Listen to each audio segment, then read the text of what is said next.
tribute to the 80s and the 90s crack epidemic in Greenville, North Carolina. Yeah, this KG right here, man, with Pierre Nelson, executive producer with Forever 22 Films. And I'm the other executive producer for Original Gangsters of Greenville. And you know what I'm saying, I'm standing on the corner of Pennsylvania Avenue, man, where it jumped off real crazy for me and my boys, the players, man.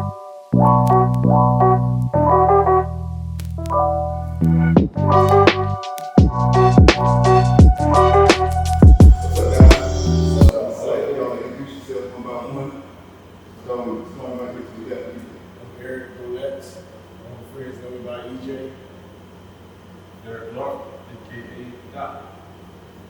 Kenny Holton, known as KG.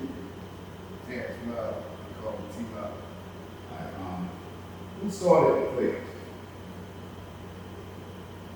Wow. God, get into it, man. I ain't gonna say started. I think the name is tied to a generation of activity in the community. For instance, it originally comes from a basketball team.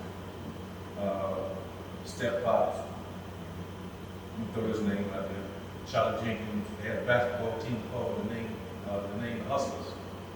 And I used to be around that activity playing basketball, so already familiar with it. And then with the time for us, as we grew up, we wanted a basketball team. It seemed like every hustler needed a basketball team. We went to the league at West Virginia. And at the time to come up with a name, the first thing that came to mind was Players and Hustlers, right? But it really had nothing to do with the lifestyle. It was about camaraderie of being on a team. And you need players to be on the team, you need hustle to win, right? But by the time we came back with the money to give to the guy that ran the league, he only had players on the schedule and left hustlers off. And so didn't say that to him, we just stuck with it. In my mind, I'm thinking, okay, he didn't know what we do. He might know that we probably shouldn't put hustlers on the schedule in that day and time. You know what I mean? So we just left it with the players. Came basketball team, and then the street got a hold of it and made us a game. So after this player thing started, did y'all think it would last? You think it would last? Like in the last clip, and it was about that name. We didn't really care where it lasted. It got us in places. You know what I mean? It got us indoors, man. It got us some popularity. You know what I mean? And it stuck. Who's the biggest player? Out of you guys? Oh, you jumping out there?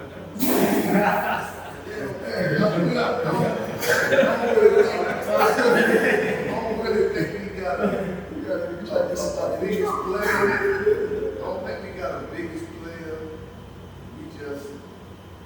We got our own, our own identity, but our identity is so much similar to each other that, we ain't got no, I ain't gonna say it's a competition of who's the best player, it's just us, man. We just got our own identity that makes us who we are, So I guess that makes us all the biggest players, Yeah, because the word player means, player, winning. So that's why I asked the question. And see, that's the stigma with that word. Mm-hmm. And but with us, we little ladies in it. That's growing up in high school and everything. But that wasn't the real reason why that name stuck out. We was a player in everything that we did. You know what I'm saying? If it was sports, if it was hustling, if it was women, if it was whatever, we gonna play to the fullest. You know what I mean? And that's why we took that stigma and ran with it so good, because it fit. And like you said, that wasn't the name that we picked. It chose us. You know what I mean? And we just ran with it. You know what I mean? And we didn't have no conflict with it. So how many are What do you guys, the original members? T. Doc, E.J. Carlos. That's where I stopped at. Those are the original players. Would they, any other people or any other persons assume they were down guys, they call them necessary players, they want to, pretty much, live off y'all legacy. Yeah, kind of like an extended family. You know what I'm saying?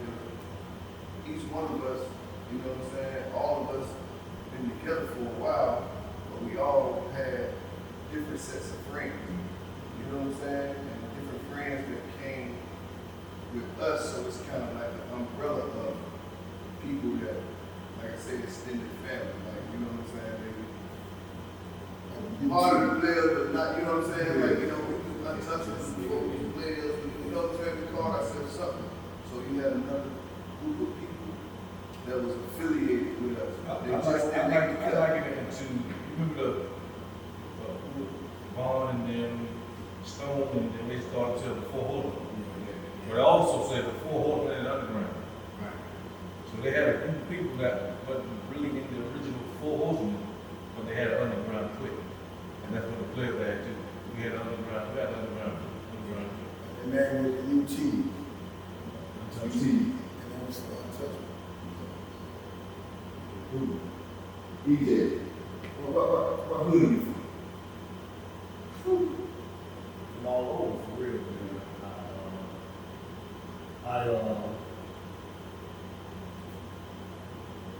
came up with my grandparents, like, out towards Greenville, you know, and so then I moved at an early age on a particular street, so I was in the area, particular street, and on the block, and all over the area, like, you know, say, 3rd Street. And the time I was hanging out when I was staying with my grandparents in 3rd Street, you know, since I was hanging out with the fellas in 3rd Street. And eventually we moved forward, you know, and to fight. For the day of it. You know what I'm saying? It's no joke, you know. And so it's a whole different lifestyle and learning to, you know, click with the fellas over there and stuff like that. And me being the oldest child.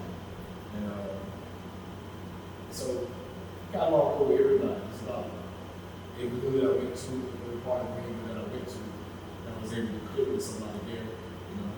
And that's basically how we all came together. You know what I'm saying? You used to come Monday. Yeah, whole lot. Yeah. Only cousin, I was hanging with my older cousin to them, you know, so they had me over there too. Godfrey and Bonnie. Female, what hood you represent? You bring me. Can't really say the hood, but I'm from the south side, man. I'm originally from Pine Top, man. I came over here, you know, when I was in the 7th grade. I'm over on the south side, over at 8th Street, man. That's where I started in Greenville from, you know what I'm saying? And, it's the south side, man. KG. What's Well, your I was little, I used to stay on Fleming Street. And Fleming Street was like the street you can see in the movies, the old school movies, with kids just big wheels, huffy bikes, 1, 2, 3, red light, tag, and all that. You know what I mean? And then one day we up and moved Meadowbrook. So that's why I was like came up about.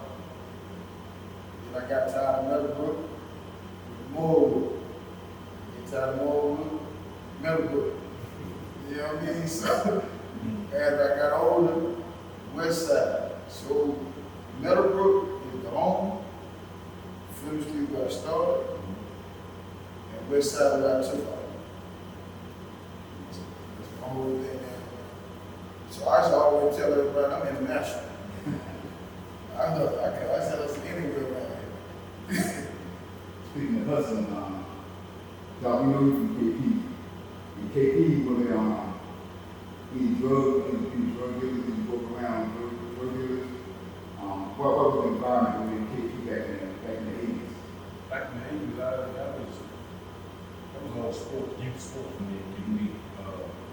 Drugs, and I didn't see drugs until I moved over to the Tyson Street, then down Court Street. And, in addition to what he said about that time in that area, I mean, that was a gangster movie back then. You know what I mean? The big old cars with Charlie Jenkins and Moves and some other names, man. That was it back there. I saw the drugs on the west side. Drugs on the west side. I used to count the drug money. What was the plan for you guys, your goals, when you coming up? I know you play sports. How about you? I played sports in the early part, you know what I'm saying? Like, it was a highlight in my life around my JV year. I played sports and stuff like that coming out of ACOG. I had a big interest in football and track. Got my size to play fullback in football, you know what I'm saying? So I had some inspiration, but then at the same time, I started driving. So after that, school became irrelevant, you know what I'm saying? It was more the females that were pursuing, but now I'm able to drive and all that. So I wasn't quite sure coming out of high school and everything like that. That's the thing, I think a lot of us face the same thing coming out of high school, not being sure what you're going to do, because when you come up in the household, they don't really teach you anything about prepare for college or, you know what I'm saying, or really, have you focus on something after high school. So we graduated and then we like, what now? And the only thing that was offering itself then was military for me. I'll be either going to head to the streets, because by that time, I already got a little hint, you know what I'm saying, of the street, you know what I'm saying, a little lifestyle of the street. Whether I'm going to remain in the street or try to move further, move away from it. Yeah, try to do myself. I tried to do it for a minute, but it didn't take long before I realized that I was being used. So I bounced, I bounced.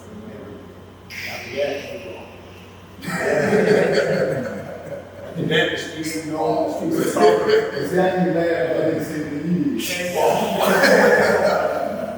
After that, man, but like, it was real adventurous after that, man. I'm telling you, you know what I'm saying? So, it's a long story, you know what I'm saying? So, yeah, I didn't have any direction with my life, I didn't have any aspiration, what I wanted to do. So how do your parents feel about you doing AWOL from the army? My parents, being older, they were able to look back on it, you know what I'm saying? Like, they didn't really voice their displeasure with it, you know what I'm saying? It was kind of like a disappointment in a sense, but they didn't really let me know, They kind of like let me choose my own path, you know what I'm saying? So if they did have good words, they kept it to themselves. And then later on when we was able to talk about certain things, they still kept that part if they did, you know what I'm saying? But they did let me know in a sense of kind of disappointment me making that decision. Now, most black families, of course I'm black, most of us grew up in a religious household. Your household like that? Yeah, very Christian. Early on, free will Baptist, you know what I'm saying? So, in the choir at an early age, in church and stuff like that, involved in Sunday school and all that stuff like that. Yeah, so I had to really be Christian in the values and all of that. How about you, KD? Your family religious? Nah, man. You ever seen the ministers side with the mom and them having parties and card games? That's the vibe out of it.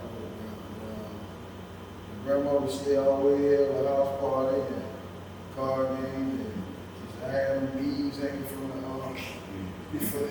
doorway, and I used to be peeping at the bead, looking at the ladies dances, and that's how I learned how to play cards, by watching grown people play cards, stuff like that. But that's the side, my mom's side, they wasn't into religion like that.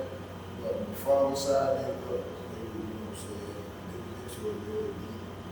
That's the reason why I kept going back and forth, because they had to be rude. You know what I'm saying? I had a rude with me. You know what I mean? Well, I should have stayed with a rude real. You know what I mean? But I'm easy with that. So now, do you have any childhood best friends going from one hood to the other? Or was there any you know, you want to be beef when you move from one age to the other? Nah, man, be honest, man, it wasn't even like that back then for me, you know what I'm saying? Everywhere I moved, I had cousins. You know what I mean? You got a lot of cousins too. Man, I got a lot of cousins. You know what I mean? My grandfather made us be, this T, he had a lot of children. You know what I mean? And they got a lot of children. And once we all get to the age when we know each other, that's cousins. Yeah, I think you can make it. Yeah, we just found this out the other day, you know what I mean? So that's what we go through.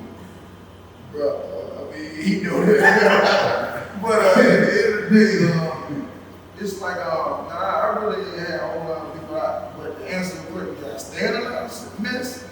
Yes. Yeah, I stayed in a lot of mess, and, you know, and my brothers right here, when we grew up, when we connected, you know what I mean? They's always like, man, calm down. Like, I am calm. So did you have any goals? Did you have any goals? You know, I know you like to play basketball back in the day. Were you thinking about that at college, NBA, or anything? Yeah, well, you know, realistic, I always want to play college ball, basketball. My favorite player was Johnny left hand. And I always heard the left hand is unorthodox. But when I see this left-handed dude doing his thing and winning the championship, I knew I could do it too, and I felt like I wanted to play ball or go to school. But as I got older, the money thing, you ain't got no scholarship, you ain't got no bread to get in school, you got to be real with yourself. How about you, T, now? Any goals? I love sports, man. I love sports. You know, play football. You know, that's all I want to play football, man. I must say I'm pretty good at it. So, you know, all I thought about was going pro playing football, man. What was your position? Like inside line, like a tight end. You know, probably one of the best one of those I ever had.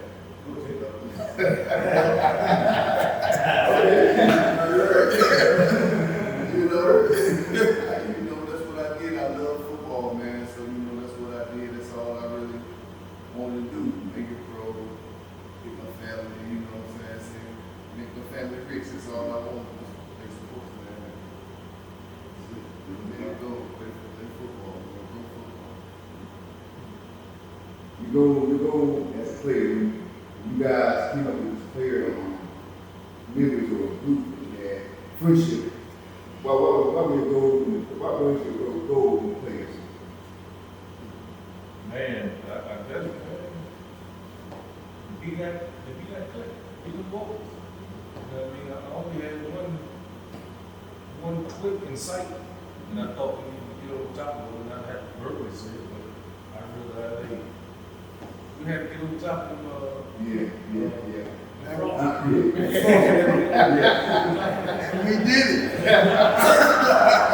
we had to put it in the bed, man. We had to put it in the bed, man. Yeah, because you know, the foster crew, they like, I call them like the new edition of Greenville, because the girls are crazy over them, they do parties, jocks love to hang with them, and y'all get that kind of effect as players. I know y'all had women, but then how about you know, we go back to the question I asked before. Was there any tag-alongs that just wouldn't go away?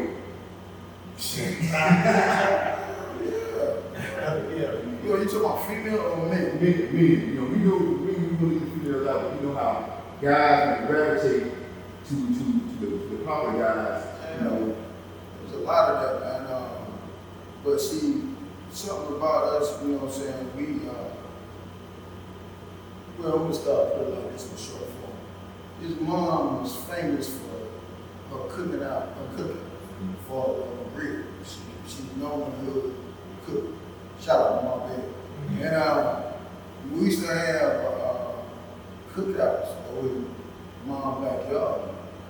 And the cookouts were so famous that you used to go to the mall just to come to the backyard. But you just couldn't wear anything, couldn't show up wearing anything. And but that's not nothing that we started. It's just how people want to present themselves. So So we'll go similar to Derek's as being a player. Yeah, I felt like I always was a player, but you know, like I said, the name. You know what I'm saying? Like, it's not so like, as in like material things, money, and things like that. You know, if you're a hustler, I feel like you got this goal to make the most money or ride fancy cars. Yeah. One of those your goals. Yeah, my goal was support myself and my family. So my goal was, I got a bunch of women in my family, so I had a goal that I make sure that they ain't gonna never need another man for nothing. You know what I mean? If you deal with somebody, it's gonna be because you like them or love them, but not for money, but you got a man and your life is there for them. And the similar goal that we had, that's what made our connection strong. Because we wasn't out here really tripping about what came along with everything. So we just knew how to embrace it and move along, because we were hungry. You know, we was already popular before we started hustling. We were getting invited to all the cookouts and the house parties before we started hustling. Because people just like to be around us. When we get the money and the fame, that just makes it extra. Now you can say, I don't feel like going there. You see what I'm saying? I'm gonna be late. So that, you know what I mean? That's the goal, was just to take care of the moms, man. Take care of the moms, the grandma, and sisters, and brothers. You know what I mean? How long have you guys known each other? Seventh grade. Man, look like the seventh grade. Seventh grade. I moved up with the 7th grade. So all y'all guys graduated, what year? That's a 90, man. That's a 90. That's a 90. That's class. Yeah. Rose High? Rose High. How high? Greenville. How high? Yeah, I'm gonna say 7th grade. 7th grade. 7th grade, 7th grade. We all Cross the line. we formed some type of unit. We all had different encounters with each other, starting from the 7th grade. So that's over 30 years, about 8 years, something like that. Yep. Yeah. Seventh grade for real. Yes, Seventh grade. When it was only one school they had, that was seventh grade. Greenville. They'll never do that again in history. Me and T was the click called the PMDs back at that. PMD. Yeah. Powerful Mike dominated. Excuse me? Powerful Mike dominated. But we have a one person that can rap. That was John. John, break that One person that can rap. Yeah. Matter of fact, what D left? He from Greenville. No, Greenville. On the backside of Greenville. DDT DDT was the beatbox. I got him pretty before the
Do you guys have any beef with another crew or another player? Or we all just about money? In high school, High school, yeah. really high school, like high school. When you doing no beef, Really no y'all doing beef. We was That's what made it unique, you know what I'm saying? It's like, we really didn't carry big with a lot of people. and stuff We used to like like that. look at TC and them, man, you know, like when they were saying how they had a crew and they came with their name. I used to always, you know what I'm saying, by being in the 11th grade, I used to always look, you know, from my section at them and be like, we next. Yeah. And I used to tell them, man, we all here to graduate. You don't know how to wait, you know what I'm saying? We ain't had no beef that we knew about. Right. You know what I'm saying? They would have had that beef, but we may have had, as the time went on, and they learned and heard so much stuff of how we grew, we found out we had beef. Yeah, You know what I'm saying? Like I said, we didn't know we had beef. You know what I'm saying? We didn't. That's not how we carried. We carried like a brotherhood, man. And you know, we just like I've had people that like hung around us, like still down to the day come around us and be like, they watch us and they just see how we always laughing and always having fun, always amongst each other, and that's what we always did. We just found, you know what I'm saying? We found that part. That's what we do. We have fun amongst each other. So I guess people who see it, you know what I'm saying, see the fun that we have, they want to be a part of it. But then when they couldn't get all the way in, then that's when the beef that we didn't know we had make it transpire. You know what I mean? So, Unknown beef, right?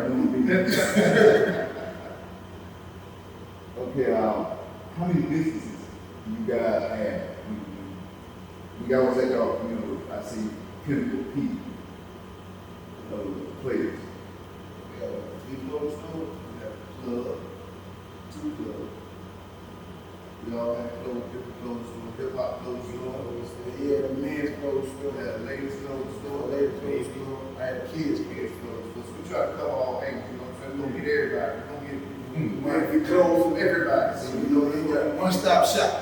So basically our business situation, the business, it basically started, goes back to basketball, to the players.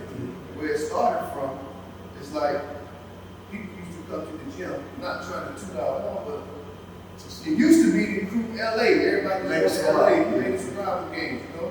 But when we came along, everybody wanted to come to our game. Our games used to be Now this is Summer League. in the Summer League. Summer League in Greenville, man. They used to come to our game to see us. I remember that. I remember that. thing, not to, I'm gonna let you finish, but they also was coming for the free food and alcohol we gonna have. But that's what they don't get to. But they was coming to see us. But then when we got a whiff of that, we kind of like, you know, like trying to figure something out. And we was presented with a situation to throw parties, to see how it was to throw parties and say everybody was coming out to see us. So we started throwing parties. And when we do the parties, it opened doors for us to take to the club. And we had one of the biggest clubs ever to be in Greenville right now, in history, for people tell us. And there will be nobody that did like y'all. Players Club, Players Club, Diamond Players Club. Right on 5th Street, man, the old Rockville. Yeah. That's the picture, Rob. Yeah, man, we started with that club, and then we had the schools, man. That's what Yeah. we doing. And with the stores, all the stores in Greenville, where they all stores in Greenville. Hey, I'm looking about money. I ain't see y'all. Yeah, man. Yeah. Okay, man.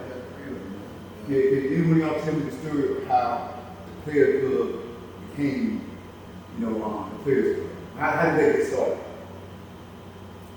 Well, we needed a front runner, and the baby face gangster right here was gonna be front face, and you know, he's the biggest guy, but he was like a gentle giant. You had to wear him up, so he was the face for the, you know what I'm saying, for the.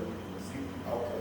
Yes, he, you know what I'm saying, he was the face for because, you know, for the marketing, you know what I mean? He did his service, come home, you know what I mean? And he really wasn't dirty. Yeah. You know what I mean? If you can understand the context of that. And so we left, you know what I'm saying? It was like a business plan that came from Atlanta. But let me take it to this point. We started throwing parties at the Brotherhood Club. Luke came to Baby Boy. You know, he big, but he the Baby Boy of the crew. Luke came to Baby Boy with a proposition. He brought it to us. We all thought about it, smoked a couple of blunts on it. We thought it was a good idea. We threw a couple of parties at the Lucas Savage. I worked the door for a little bit. It got out of hand because I ain't got time for no foolishness. I called a John. Get it up. Like I was saying, brotherhood thing, and after we, you know what I'm saying, I got out the door, he got out the door, and that's when we see he was good at working the door. And that's how, you know what I'm saying, it went further from the Brotherhood Club to Rock's Lounge, which we ended up turning into Players Paradise. Players, Diamond Players. And that's when, you know what I'm saying, he can take it from there. I came down to players, man, because like I said, in the basketball situation, people used to come out and see it. So I guess the people who used to be the people, they survived. And they was coached by this dude named Bruh. So, you know, I guess Bruh, not saying he's seen this competition, but he was smart. He seen that these people come to see these people. So he kind of bumped into me one day and said, you know, he got with us doing the parties. And he hopped up, trying to, you know, do a situation, throwing some parties at Rock. You know, when Rock had a relationship here. So he came to me, you know what I'm saying, and came to us on some, see what we want to do about throwing parties. You know, we got together and said, shoot, we just want to party. All we want to do is have fun. We ain't, you know, wasn't really, all we want to do was have fun. So we took a shot at it, man, and really the thing just took off. Like, it took off out of nowhere, man. Like, the first, like I say, the first party we do at the club, man, all of us, man, we didn't have the internet and stuff like that, man. We made a flyer, like, we got all in our cars, man. We went out to other places, man, and dropped flyers off people projects, people, we just went like little small town outskirts of Greenville, man. We just did it like that, just by word of mouth with little flyers, man. And listen, the first Friday we had a party, man. I pulled up to the thing, I ain't think it was gonna be like that. Man, it was a line so long outside of that club for people to come get in that club, man. And we never looked back from there. It was like that every single night we opened the door. You know, but you know, bro, like I said, bro came, I can't leave him out of that, but you know, he got with us, and that's how the party came from. So was these clubs party clubs, or do you have strippers in there? Just straight party? We had advanced strippers too, man. We had a ring strippers in there, man. We do all types of little stuff, just anything to have a good time. Yeah. That's what we was about, man. We had a good time. We seen the people like to have a good time, so we was full with, you know, we had one of the biggest strip parties I would say here. Females was upstairs, males was downstairs. And after that, we joined together, man. The club rocked so much that night, man. I thought the top floor was gonna fall in. That's how many people was in there, man. Sounds like time. Great time, man. I don't know what you're talking about. Like Mr. Brown say, I'm saying you don't feel the old. That was the old here.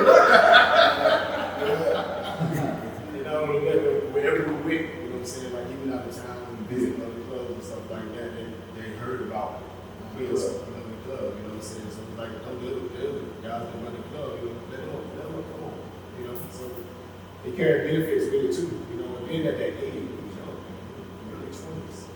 Being you guys are pretty much on top of the world, top of Greenville. What made you guys stop hustling? Why did you guys stop hustling? What? Why did you guys stop hustling? Did we start hustling? Yes. Before prison? Before Yo. Fade. Wait. I remember, I did a lot of return myself. I remember having a conversation with Dr. when we used to sit there and live talking, you know what I'm saying? We sit sometimes, we have life conversations, you know, and it was like, Doc saying, I'm tired, you know, and I think we all was feeling the same way at the time, you know what I'm saying? So that cue right there that y'all gave me that day, I really confessed in that day, you know, I really realized that I'm tired, you know, I don't want this for the rest of my life. So how many years have been by when y'all got, you know, you and got into discussions as far as hustling? A year? A year? Yeah, we think about a year. So, Maybe somewhere around, I thought I was probably around, strong at 93, but then somewhere around 95, you know, all this pressure. it was back and forth, you know what I'm saying? So that's what we were trying to stop anything in life, you know what I'm saying? It's that's the beginning of confessing of it, you know, realizing that, hey, you know, I need to let this go, you know, but that battle afterwards, actually coming out of it, you know what I'm saying? He had that moment, he had a moment like that with me, bro. And when we fit, and I'm talking about Doc. And you remember that Snoop Dogg album? And you know, he was talking all positive and calm, you know what I'm saying? He was really tired. You know, and I'm sitting there rolling with him. I said, man, we got all this weed, we got all the women, all this money. You want to quit? Man, I gave that man a bus, man. He gave it right back to me. I said, you for real? I smoked that blunt, got high as old boy. I said, It's a pool, man. yeah. I remember when we was walking to New York, and just after I told him, man, y'all go ahead, I'm through. And then it came to a point where I was broke. And I remember telling him, Chief, man, I feel better broke. Because I don't have the responsibility of everybody coming to me and Wanting something. I got to give them something. I'm tired all the time. And so it was that moment that I realized that you can't do something like that. But where was I going to go after that? Didn't have no course, no plan. So it was right back into the game.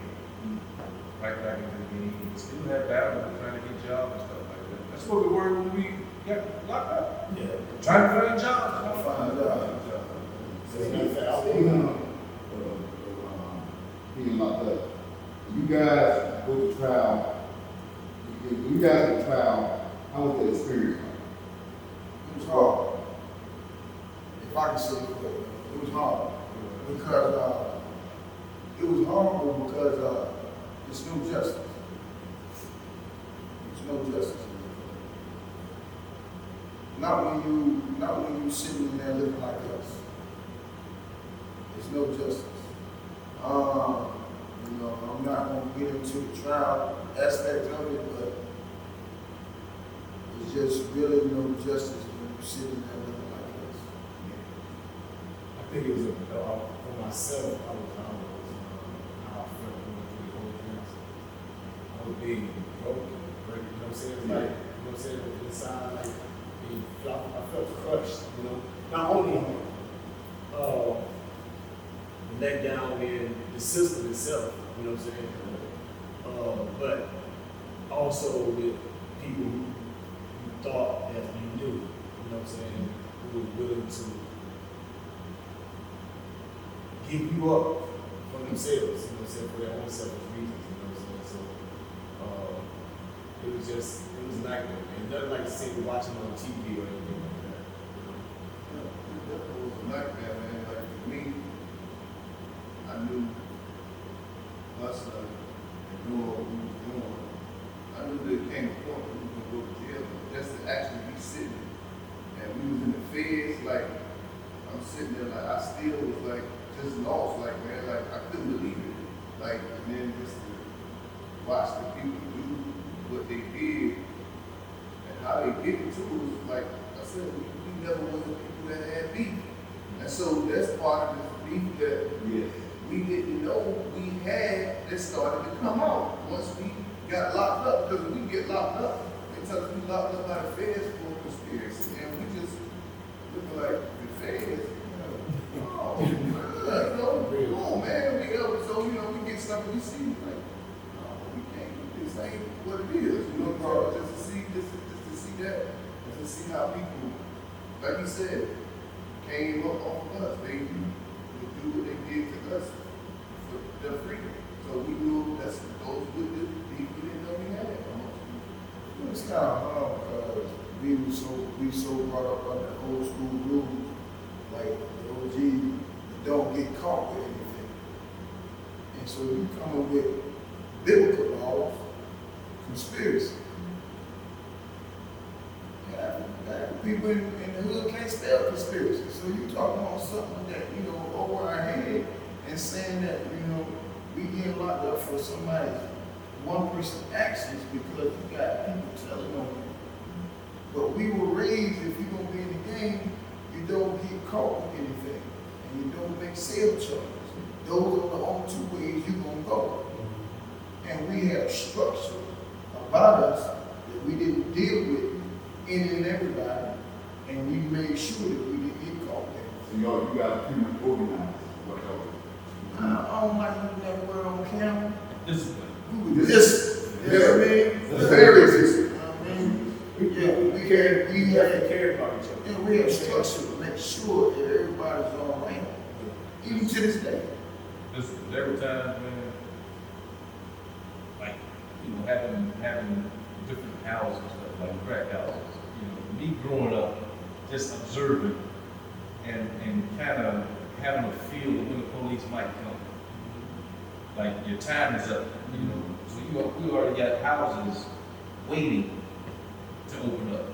So you close one and get ready to open up another. You know what I mean? It's just kind of discipline, you know what I mean? They actually kicked in the door when we already closed the house down. It was already the same night. The same night, the whole floor was down somewhere else. So they were looking for us, and we down this way. They were that kind of distance. But as far as getting locked up, before we got locked up, I had a guy come out of prison, come to my house and tell me, "Doc, I got a note with your name on it in prison. Pass around the prison." I'm telling him, man, I ain't selling nobody nothing. I ain't selling that at the time. You know what I mean? He said they still can lock you up. You know what I mean? But I'm thinking to myself, no, because I've been lucky all my life. I ain't no way anywhere I'm going to jail. You know what I mean? Still in that courtroom today, I'm thinking there's a miracle somewhere. Ain't no way we're going to prison because they said it. You know what I mean? I'm thinking that, hey, you don't get no lucky to me. I should have been locked up. You don't get no lucky to me. You know what I mean? But that, hey, look right out there. Speaking of luck running out, prison. How long do you serve? You mind saying? Right at 15 years, it was 14 years, and then 8 months, I think it was.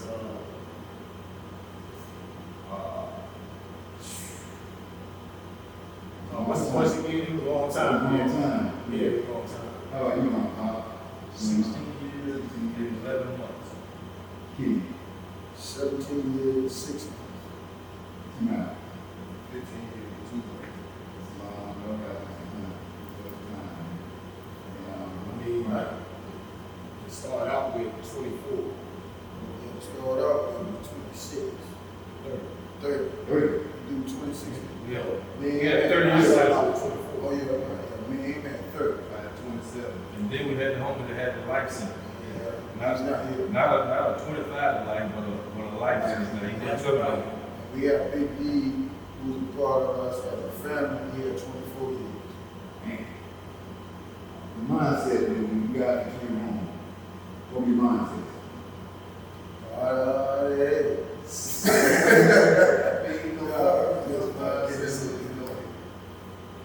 I was free again, man.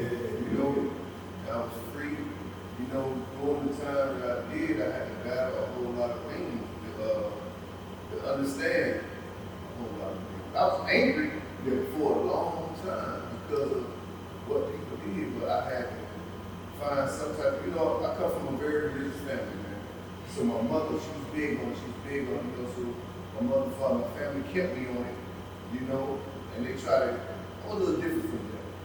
So, they just praying, to pray and I had to get, but I was just so angry that I wouldn't allow nothing, for me to get that clarity. But once I started letting all that go, when I got that clarity, I started really listening to what they're saying, it kind of opened the doors for me, man. So when I came home, it just felt like, it just was a relief, man. I just felt free.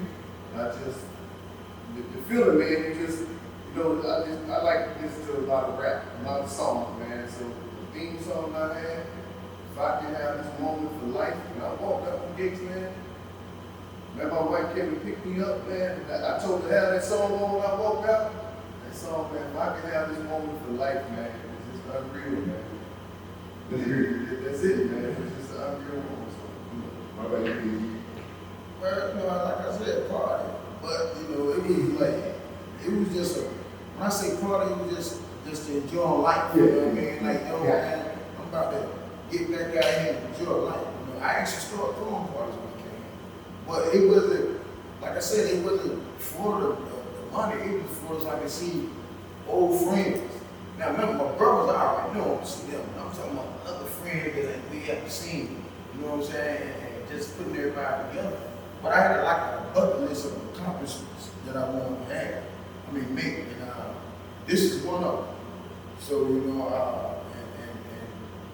and another one, strong one, was making sure our family structure was tight once again as older guys. Because like sisters, like you see in TC and them, they still tight and they older, and they said they classify themselves as family, and that's how we are. Yeah. You know what I mean?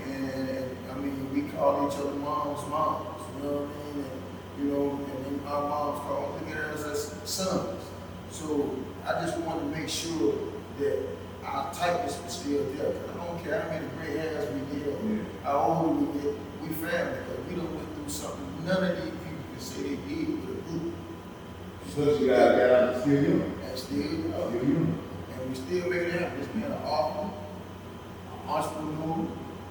He's an entrepreneur. And such as myself. And we got two more brothers that's entrepreneurs.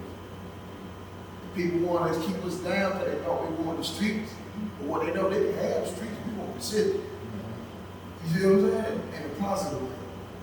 So what are you guys learning from all this? From going to prison, to being the biggest thing in Greenville to right now, as entrepreneurs. What was your journey like? What are you learning on this journey? Coming right off the hip, right? The old head in prison, right? Let's just say that you blame something on mistakenly or something serious. They had this saying where they would say, you got the right plan, but the wrong man. we had the right plans back then. Entrepreneurship, about the community as much as we could be. But going through that prison experience, reading, observing, dreaming, visualizing what we wanted to do, and then to come back home and really put some of this stuff into play. Just went about the wrong way. It was part of the journey. Yes. But we took none of our hustle efforts and left them in prison, brought them back with us. And right now, so I told one of the OGs, man, look, I used to sell heroin, crack, cocaine, and marijuana, right, all at one time. I'm doing the same thing now. I'm selling. I got different things going on now. It's the same hustle spirit, right, without drugs. And they call me the name. It's a good deal. Well, guys, I appreciate your time telling the stories. No doubt, you guys are legendary around here in Greenville. Hey, I'm on to remember you. Appreciate you. Hey, I want to say this. Once again, I want to get pay homage to the Foster crew. Y'all did a great job, man. What y'all started. We got you, though. We're going to take it on in.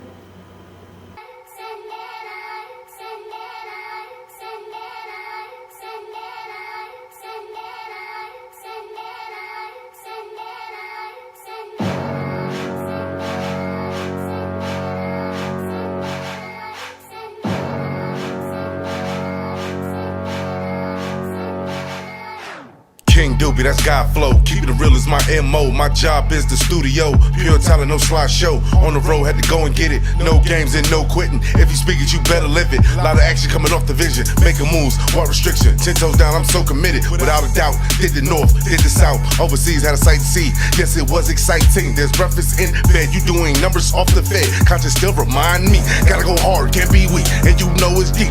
Running off no type of sleep. I'm all in, can't be moved. No lies without the truth. No knowledge, that's a tree without roots. What be wrong with you? Yeah, if the devil try to come for me, he gon' win, it's the God in me. Yeah, shooters on the roof, that is Calvary. And this is my land, I let my people free. If the devil try to come for me, yeah, he gon' witness the God in me. Yeah, shooters on the roof, that is Calvary. And this is my land, I set my people free. God flow, God flow, God flow, God flow, God flow, God this flow, is the God flow, God flow, God flow, God flow, God flow, God flow, God flow. You just God witness flow. the God though. I'm down for the cause, no filters on my mouth. No black and brown, I say it loud. Come find me if you don't like it. Ho.